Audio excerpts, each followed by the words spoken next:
Hey y'all, it's Wild Riley and I'm back. This time we're going to talk again about archery. Kind of the silent weapons for quiet wars type concept, right? A bow can be very useful, very quiet, and have a lot of punch power on par with a bullet. So what I'm going to do is I'm going to walk you through the history of my archery from all the way back to a child. I have some of the arrows that I made as a child. When I was just a little guy, not even old enough or big enough to string a bow, like a 35-pound bow, my dad, he said, well, when you're big enough to string that bow, it's yours. And so that day came, and because I used to have to check out the bow from my dad, he had it in his closet. When I was big enough to string my own bow, that bow went in my closet. And then that's about when he said, well, you're responsible for your own arrows. So here's your set. You have a set of 6. If they break, you got to repair them. If you lose them, you got to replace them.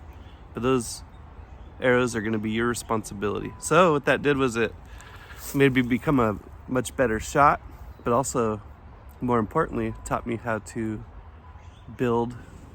rebuild arrows. And my philosophy as a child was a lot different than the modern day, arrow builders. So let's begin. Today I'm shooting a long bow, but I have an old recurve bow, kind of locked up. It's an antique, so I don't really shoot it so much no more. But my first arrows, these guys, I took deer antlers. Some of those deer antlers have since fallen off. And I just took a little Dremel tool. This is back in the 90s, like a long time ago. And I dremeled out Nocks and epoxied them on. Then I took turkey feathers, and that was kind of my fletching style there. And I took sewing string and just wrapped it around the front and back. And this is all kind of, me reinventing the wheel. My dad certainly didn't teach me how to make arrows. He just gave me a set and said that was it. But what he did teach me how to do was nap an arrowhead. So that's a split shaft, kind of wrapped it with sewing string, coated it with epoxy, and kind of chipped out that thick arrowhead. So this is a slammer of an arrow. It's got reinforcements along the way, little hairline fracture going through the arrow. Some of these ones, when I was just a little guy, my grandma took me down to Orchard Supply and Hardware. It's not even in business anymore. We got some dowels. This is before I realized what type of plants to use, like to make arrows, willow or whatnot. So we just started with dowels, and that's where I got my practice. You can see same fletching style. Again. And so where you knock the arrow, that side would be the underside of the feathers. So these arrows were not really built to spin through the air. They were meant to create drag. So when you fire the arrow, the arrowhead would line vertical, kind of like a gun sight, right? And then as that arrow flew through the air, these fletchings would cause drag. And that's kind of what I thought the fletchings were for, was to kind of slow down the back with a weighted front. And then as time went on, I broke my arrowheads, and so I purchased or went to the archery range and found and repurposed target arrowheads so that I could practice with my arrows. And you can see this one snapped. I don't shoot these arrows anymore because they're, from my childhood. That one's missing its arrowhead. That a target arrow at one point. Another one.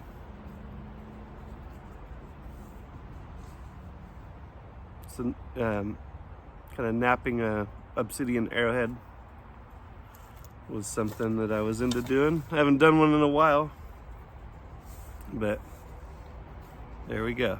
So there's my childhood, what's left of my childhood arrows. Whatever the kiddos didn't break, or I didn't break. And then shortly after I purchased this longbow here, an OMP longbow, that's when you're able to start purchasing stuff online pretty easy. So I went to Three Rivers Archery probably about 8-10 years ago and started buying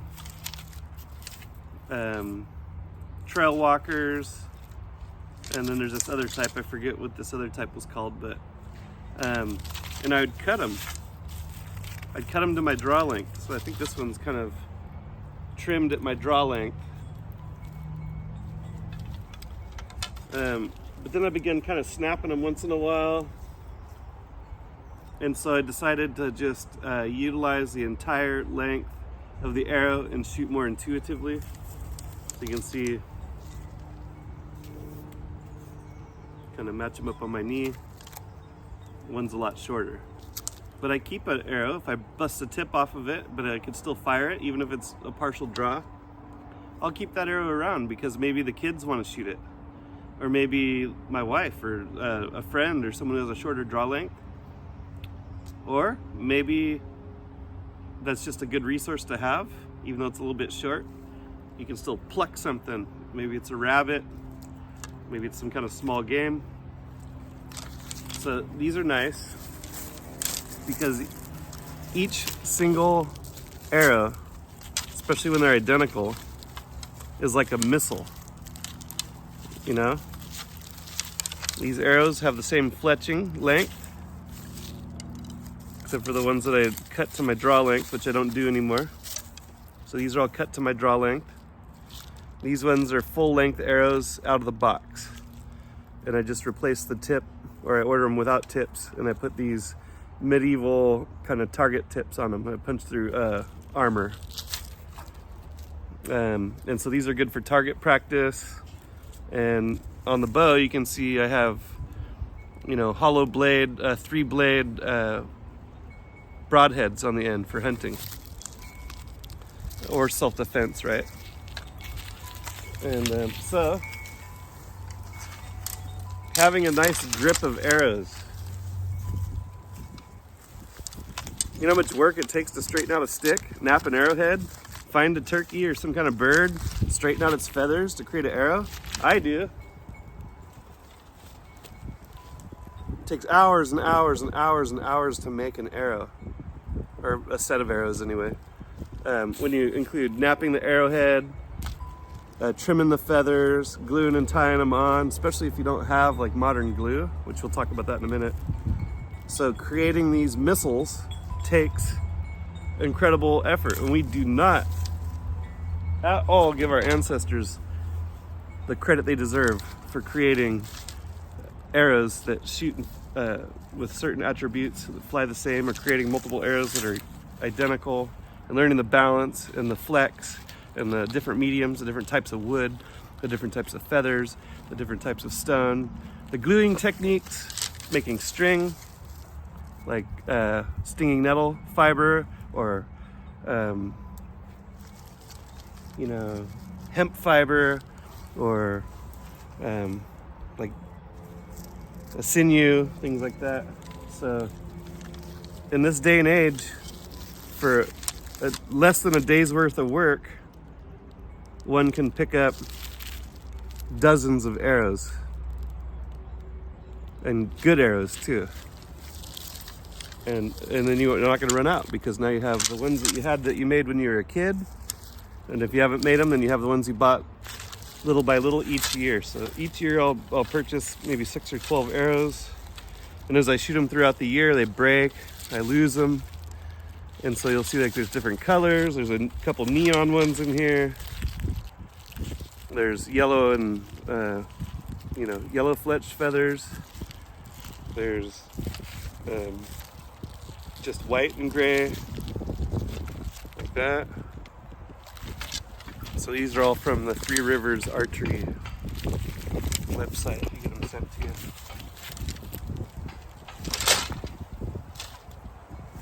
And actually, now that we're on that, we'll talk about the quiver. So I made this quiver as a child. You can see, kind of stitched a little disc onto the bottom. And I made this back when my arm can like fit in there and manipulate a needle. And so to re-stitch this on, because the arrowheads kind of cut at the string, and over the years this bottom part fell out, I had to figure out a way to re-stitch this. And so I did all the stitches loosely and then pulled it and pulled on the little sides of the strings and kind of brought it all in together to re-stitch it. But it used to be, you can see like there's a crease right here. It used to be all double stitched back when my arms could actually reach up in there. And I thought about hiring a friend or something with a little arm to repair it, and I just decided to do it myself.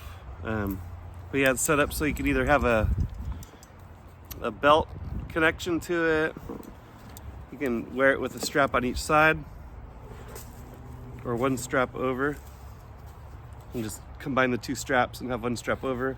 It's adjustable. See, I lost a button. Wished I saved some extra buttons. I did, but they're probably in a different drawer somewhere. Made a little extension out of leather. So it's just something I was figuring out as a child. And not a bad quiver. I've had it almost my whole life. You know, close to 20 years since I was a teenager and made this thing. What's good about it is it fits a lot of arrows, especially without the arrowheads on them. And it also has one of these little woven things that I made at the Boy Scout camp. Kind of my Boy Scout tribal name was Alpha Zebra. So there's zebra patterns all over this thing. So you can flip this over and sort your broadheads separate from your target arrows. And so it's a good versatility system. And it holds, you know, quite a few arrows. It will hold, especially, like I said, target arrows. And that's good if you're going to be gone for a while and you want to bring a lot of arrows with you. That's and knowing how to repair them and having a few tools to repair them is going to be a big help. You can just kind of slip that on and get right.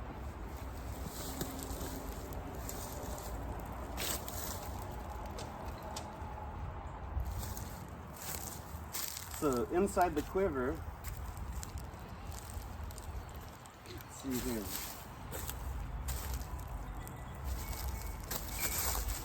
Inside the quiver, I carry an extra string, a Flemished string, twist bow. This one's a 55. I'm gonna have to try it on that longbow. I think 55 might be a little short, but like I said, now's a good time to get that kind of stuff. Some extra turkey feathers. And then I have a little pack of goodies in a Ziploc bag.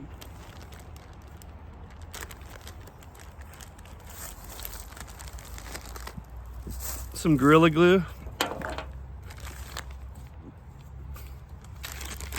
We got us a little, kind of like a pencil sharpener, but it's for arrows.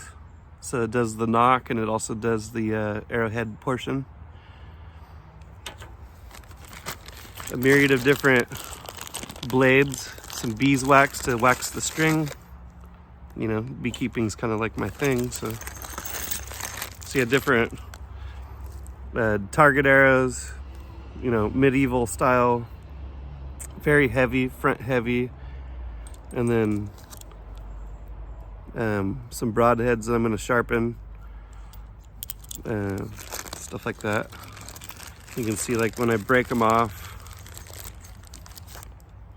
that one still has part of the dowel in there, so I'm going to throw this guy in the campfire and burn out the contents of it. And so yeah, a few extra resources so that I can maintain my archery supplies. Because remember, my daddy ain't gonna buy any more arrows for me. That first 6 was all the arrows he's ever gonna get for me. And so you guys should have that same mentality, making sure that your archery setup is legit and fully functional, and you can make repairs, you can make new fletchings. I can do this with a Swiss Army knife and some of that glue, string I usually carry, and then kind of have all that stuff living in the quiver with the arrows.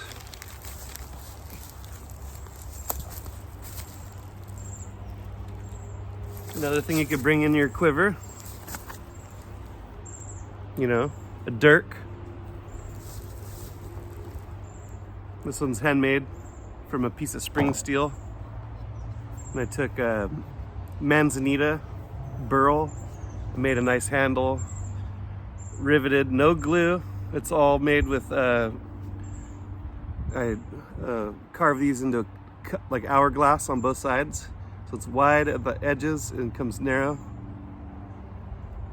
And so when I hammer these pieces of brass, it flares out and holds the guard and the shingles on. A little blood groove or fuller. So these type of things can also live within your quiver, so that if you do take a piece of, you maybe have to finish off an animal, maybe you have to defend yourself, maybe you have to butcher, this thing will work. Definitely, and I've processed plenty of game with that.